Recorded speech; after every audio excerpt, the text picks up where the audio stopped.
السلام علیکم ورحمۃ اللہ وبرکاتہ۔ میں آپ کا دوست حماد الطاف نصیروی اور آپ دیکھ رہے ہیں میرا آفیشیل یوٹیوب چینل۔ ناظرین کرام، ہمیشہ کی طرح آج بھی ایک انتہائی اہم موضوع پر میں آپ سے بات کرنے جا رہا ہوں اور آج آپ کو بتانے جا رہا ہوں کہ یہ ٹرانسجینڈر بل کی اصل حقیقت کیا ہے،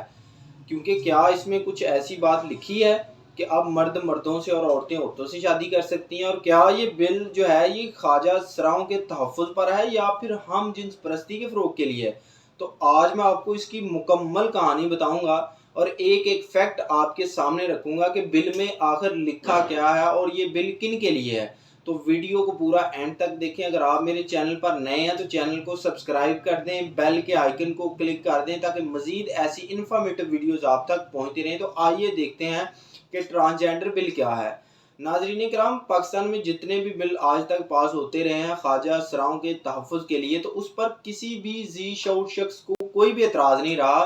کیونکہ وہ فزیکلی ڈس آرڈرڈ ہیں جو لوگ، انہیں اللہ تعالیٰ نے آزمائش کے طور پر پیدا کیا ہے اور ان کو مکمل حقوق ملنے چاہیے۔ آخر کار وہ بھی انسان ہے اور انہیں مکمل حقوق ملنے چاہیے۔ تو یہ جو بل آیا ہے جسے ٹرانسجینڈر ایکٹ کہتے ہیں، اس میں ایسی کون سی بات ہے کہ سب لوگ اس پر اعتراض کر رہے ہیں؟ تو آپ کو میں ون بائی ون اس ایکٹ میں جو کچھ لکھا ہے وہ میں آپ کو بتاؤں گا۔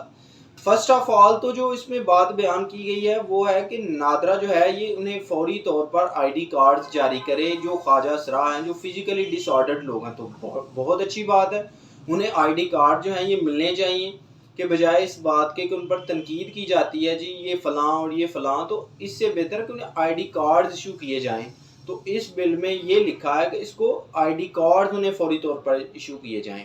اس پر تو کسی کو بھی اعتراض نہیں ہے۔ اس کے بعد جو اس بل میں ان کے لیے لکھا ہے وہ یہ ہے کہ جو ٹرانسجینڈرز ہیں ان کو ووٹ کاسٹ کرنے کا حق دیا جائے۔ تو بالکل بڑی اچھی بات یہ بھی کہ انہیں ووٹ جو ہے ان کا، جب ان کے آئی ڈی کارڈز ایشو ہو گئے تو پھر ووٹ کاسٹ کرنے میں کیا ایشو ہے، تو انہیں ووٹ کاسٹ کرنے کا بھی اس میں حق دیا گیا ہے، یعنی وہ الیکشن کنٹیسٹ کر سکتے ہیں۔ اچھا، اس کے بعد کیا ہے کہ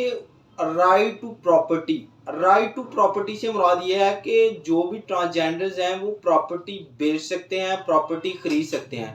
تو بھئی ظاہری بات ہے کہ اب اس کا آئی ڈی کارڈ ایشو ہو گیا، وہ ووٹ کاسٹ کرے گا تو ظاہر ہے اس میں اس نے زندہ رہنا ہے اور اس نے زمین فروخت بھی کرنی ہے، زمین جو ہے اس نے خریدنی بھی ہے، یہ بہت سارے معاملات ہیں، اس میں کسی کو بھی اعتراض نہیں ہے۔ اس کے بعد رائٹ ٹو ہیلتھ، یعنی اس کو مکمل میڈیکل جو ہے وہ حقوق دیے جائیں کہ وہ اپنا کسی سرکاری ہاسپٹل میں جا کے علاج کروا سکے۔ اگر اس نے کوئی مسئلہ ہے، اس کو فزیکلی کوئی مسئلہ ہے، وہ جا کے جو ہے اس کا علاج کروا سکے، تو اسے میڈیکل کے طور پر مکمل جو ہے یہ حقوق ملنے چاہیے۔ یہ بھی بات جو ہے یہ بڑی قابل تعریف بات ہے کہ بھئی ہر زندہ رہنے والے شخص کو اس کا حق یہ ملنے چاہیے، یہ تو بنیادی رائٹس ہیں، یہ ملنے چاہیے۔ اس کے بعد آتا ہے کہ رائٹ ٹو ایجوکیشن، تعلیم کا حق۔ تو بھئی ان کا تعلیم کا حق بھی ہے کہ ٹرانسجینڈرز کو تعلیم جو ہے یہ دی جائے، انہیں تعلیم فراہم کی جائے تاکہ ہر انسان جو ہے، جو بھی جیسے باقی انسانوں کو حقوق حاصل ہے کہ وہ آزادانہ تعلیم حاصل کر سکتے ہیں، تو ایسے ہی ٹرانسجینڈر جب ان کے آئی ڈی کارڈز ایشو ہو گئے، وہ ووٹ کاسٹ کرنے کا حق رکھ رہے ہیں، ان کو میڈیکل کی سہولت ہے۔ اس کے بعد انہیں ایجوکیشن بھی ظاہر ہے کہ وہ ایجوکیشن ڈپارٹمنٹس میں جا کے وہ جابز بھی کر سکتے ہیں۔ اس کے بعد جو ان کو رائٹ ہے وہ یہ ہے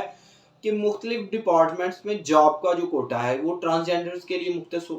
تو اس میں ظاہری بات ہے، یہ بھی بڑی قابل تعریف بات ہے کہ بھئی جس بندے نے ایجوکیشن لیا اس کے بعد اس کے پاس آئی ڈی کارڈ ہے، اس کے پاس جو ہے یہ میڈیکل کا مکمل رائٹ موجود ہے کہ وہ میڈیکل کا جو ہے وہ کسی بھی ہاسپٹل سے اپنا علاج کروا سکتا ہے، یہ میڈیکل فیسیلیٹیز اس کو جو ہے یہ اویلیبل ہیں۔ تو اس کے بعد اس کو جاب اپرچونٹی بھی دی جانی چاہیے جیسے اس ایکٹ میں لکھا ہوا ہے۔ تو اس کے علاوہ آپ نے عام طور پر یہ بھی دیکھا ہوگا کہ ان لوگوں پر کتنا تشدد کیا جاتا ہے اور ان پر بڑی تنقید کی جاتی ہے، اور ایسا نہیں ہونا چاہیے کیونکہ یہ فزیکلی ڈس آرڈر یہ اللہ پاک نے انہیں ایسا بنا دیا ہے، یہ کسی شخص کے بس کی یا ان کے بس کی بات نہیں کہ وہ ایسا بنا دے۔ اچھا، اب آتے ہیں قابل اعتراض بات کی طرف جس پر سب لوگ جو ہیں یہ اعتراض کر رہے ہیں۔ تو وہ کیا ہے کہ کوئی بھی شخص جو ذہنی طور پر خود کو جو ہے یہ عورت کہتا ہے، یا کوئی ایسی عورت جو ذہنی طور پر خود کو مرد محسوس کرتی ہے، وہ جا کر تمام سرکاری ڈپارٹمنٹ، صرف نادرا میں نہیں بلکہ تمام سرکاری ڈپارٹمنٹس میں خود کو اپنی وہ محسوس کردہ جنس جو ہے وہ لکھوا سکتی ہے۔ تو اس پر بڑا اعتراض ہے سب کو، تو اور ہونا بھی چاہیے۔ دیکھیں پہلی بات تو یہ ہے کہ یہ ملک جو ہے یہ اسلام کے نام پر بنا ہے، اس کی بنیاد جو ہے یہ لا الہ الا اللہ محمد رسول اللہ ہے، تو اس میں کوئی بھی ایسا رول نہیں ہونا چاہیے جو یورپین ہو۔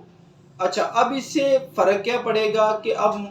یہ کیا ہوگا، اس ایکٹ سے نقصان کیا ہوگا؟ نقصان اس کا یہ ہوگا کہ اس کو گے سسٹم اور لیسبین سسٹم کو فروغ ملے گا۔ آپ نے دیکھا ہوگا کہ یورپ میں یہ سسٹم بڑا عروج پر ہے، گے سسٹم، جس میں گے سسٹم کیا ہے کہ جس میں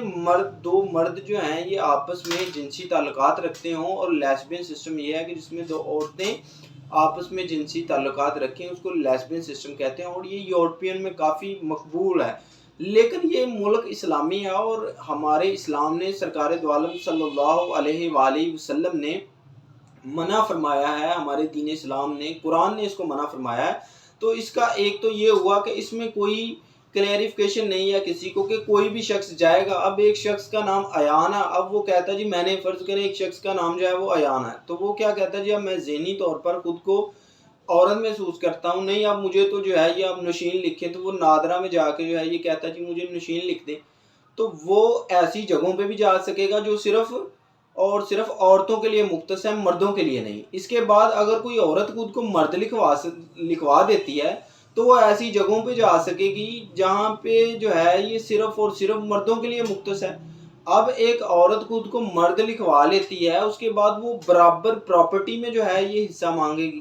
اس کے بعد جو ہے سب سے زیادہ جو خطرناک عمل ہے وہ ہم جنس پرستی کو فروغ، جو کہ قوم لوط کا عمل ہے، اس کو فروغ ملے گا، جس کے بارے میں اللہ کریم نے قرآن مجید میں جو ہے یہ ایک مکمل اس کا تفصیل سے ذکر کیا ہے کہ یہ قوم لوط کے متعلق وہ کیسے تباہ ہوئے تھے۔ اس کے بعد بے شمار احادیث ہیں